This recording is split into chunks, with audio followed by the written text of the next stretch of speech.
NFL, let's just start right away, rolling the NFL, and let's start about the game that happened Sunday night between the fucking Denver Broncos and the New England Patriots. And you know what? I'm going to tell you what right off the bat, George. Did you see the game? Hello? Mm-hmm. What's going on? No, I'm just listening. Go ahead. I watched this game, and the Broncos were up by 24 points, okay? And you know what? The first thing I said was, okay, they're handing it off to Noshawn Marino, who was he had fucking over 200 yards rushing. But I'm thinking the Patriots have a terrible fucking secondary. Terrible, terrible, terrible. I don't care if you're up by 24 fucking points. Put the fucking game away. Don't allow them to get back in the game because the momentum swings. And on the other side of the ball, you still got a Hall of Famer and Tom Brady playing in fucking at Gillette Stadium, and you know what he's capable of doing.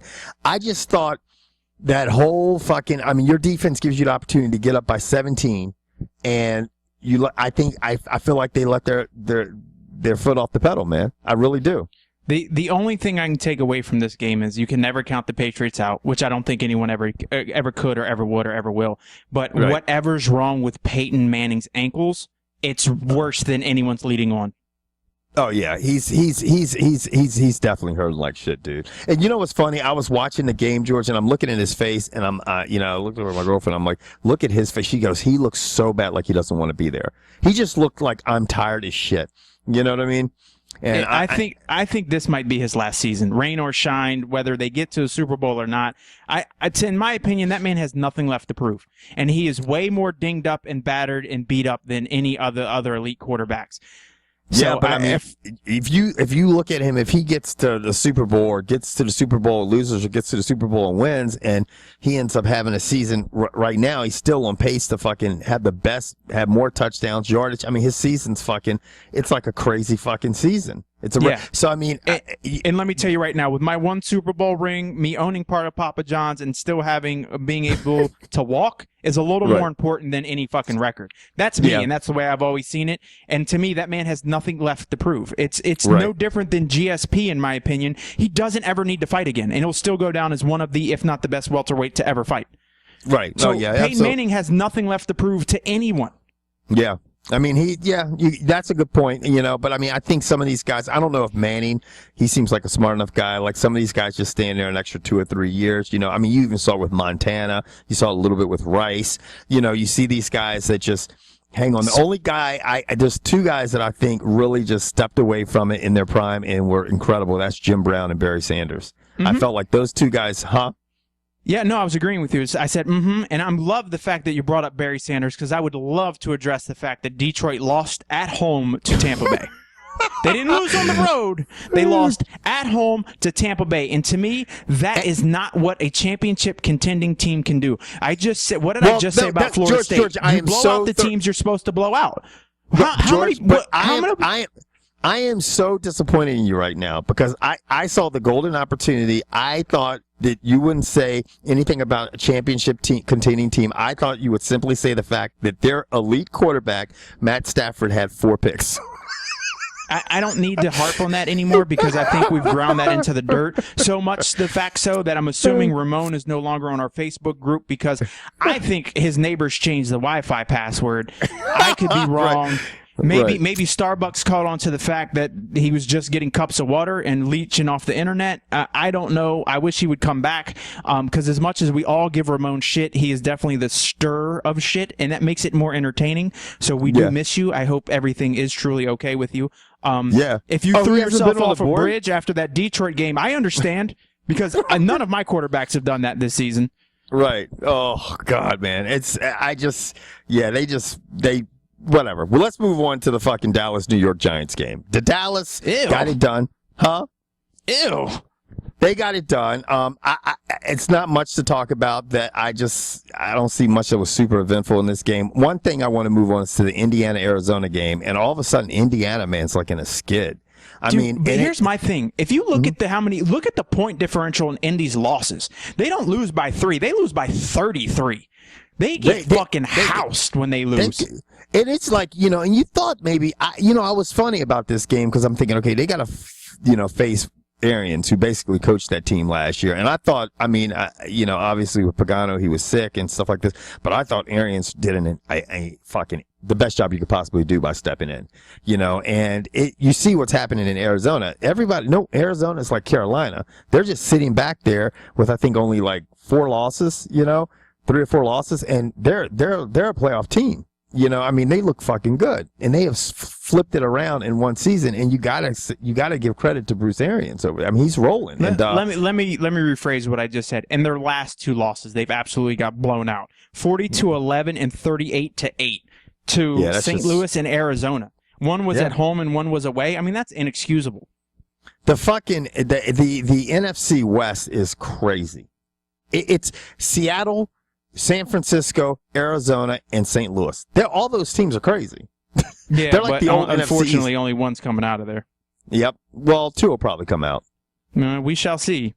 Yeah, because look at the NFC East. Terrible. There's not 2 teams coming from there. There's not 2 teams that are going to come from the NFC North either. They're beating up on each other too. You know? True. And the way Kansas City played this weekend, they might end up losing 5 or 6. Yeah, they're not looking too sharp. But I'm gonna tell you what, and I hate to say this to you, but tonight is not gonna be a fun night for RG3. No, not with those linebackers. That the linebackers and the defensive ends, Alden Smith and Justin. Is it Justin Smith? Both of the Smith. Yeah, Justin Smith. I think it's Justin. I thought both of the ends are Smiths, and then you have fucking Navarro Bowman in the middle with Patrick Willis. It's going to be ugly. Put it this way: RG3 better stay in the pocket and throw the ball out of bounds. And the thing is Jordan Reed, his tight end, and he's been happy. I think he's hurt. I don't know if he's even playing tonight, but if he is playing, now you've got some athletic linebackers that can cover him. And that's the person he likes. That's been him, and Pierre Garçon have been like his saviors. It's just going to be a long night for the Washington Redskins tonight. Yeah, it just does not look. Now trust me, I would love to see them line up and just punch. To me, the thing you do with a team that tries to bully you is you punch them first. If I'm Washington and I win the toss, I'm taking the ball, and they're going to see Alfred Morris is going to carry the ball 45 times, 46 times. I wouldn't, and I'd use play action. You could see how effective the play action was. What was the game where they had to come up and honor the run? The thing is, though, George, they're probably so used to seeing that shit with Colin Kaepernick being their quarterback. You know what I mean? In practice, they probably fucking deal with that shit all the time. It could be nightmarish for the fucking Skins. Thank God it's a home game. At least I'll have people cheering for him when he's on his back. Well, yeah, and you hopefully, the 49ers freeze their asses off, because I don't know what it's like down in D.C., but up here it is 32 degrees. Oh, it's cold as shit. It's fucking nasty here, man. Yeah. I told Jesse it's fuck you cold. You asked me to go outside, fuck you. Yep. Right. I ain't going nowhere. No. Now, speaking of a team that was kind of down and out like the Skins, and they seem to make a turnaround, and they're right back in their division race, Pittsburgh. They've all of a sudden rattled off, 5 wins straight or something like that? I don't know what it is. In their division is whack. They could still end up winning that thing. They really could. The Ravens are struggling. Cleveland, they obviously just Cleveland. Is there a team right now struggling? And we want to harp on Jacksonville. And to me, we're not including Jacksonville in this, but Houston. Houston looks abysmal.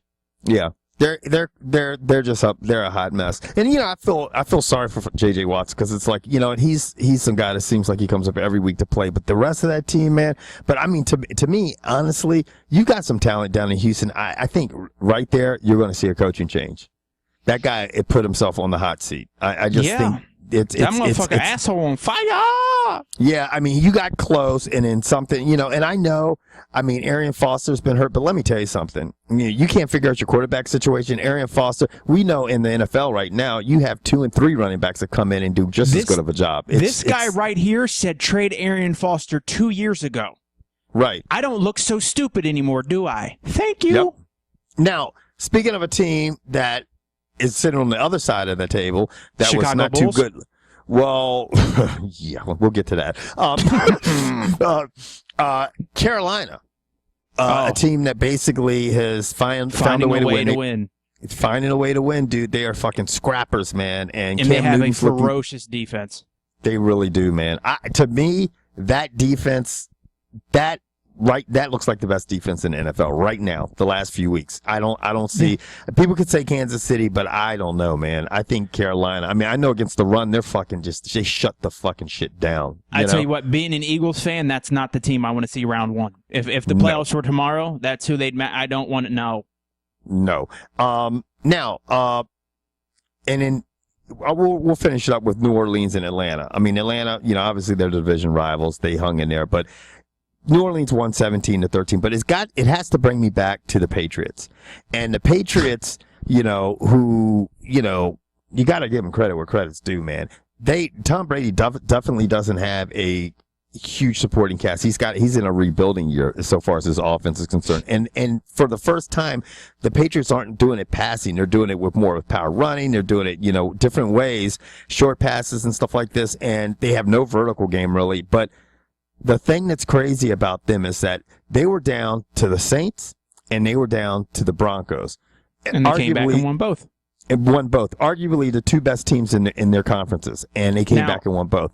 Let me ask you this question. Do you think Belichick is gearing up and trying to get a more run-oriented offense and having a short leash due to the fact that his sights are set on the Super Bowl, and the Super Bowl is going to be outside this year in New York? I think so. I mean, to me, that's got to be weighing in the back of these guys' minds. And normally, because if you look at the Patriots and what they've done the last couple of years, they haven't run the ball this much. I mean, the last 2 or 3 years, they've really turned on the run game. And I think this year, you stick with a stingy bend but don't break defense and a good running game and be ready to play outdoors. Because if the Saints make it to the Super Bowl, they are not going to be ready to play outside in the middle of February in New York. Well, if you look at the teams right now that are good, I mean, Denver outside, Kansas City outside, strong defense. New England outside. The Jets. I don't even know to say the Jets, but Cincinnati outside, Pittsburgh Steelers. Outside, the Steelers outside. The only team that could possibly be inside would be Indianapolis. You know what I mean? And but all the other teams have outdoor venues. I mean. So I would say, that keeps, and if he can get that defense, but I mean, obviously it took a big hit in the middle with Vince Wilfork, but they seem to be getting the fucking job done, Yes, it does.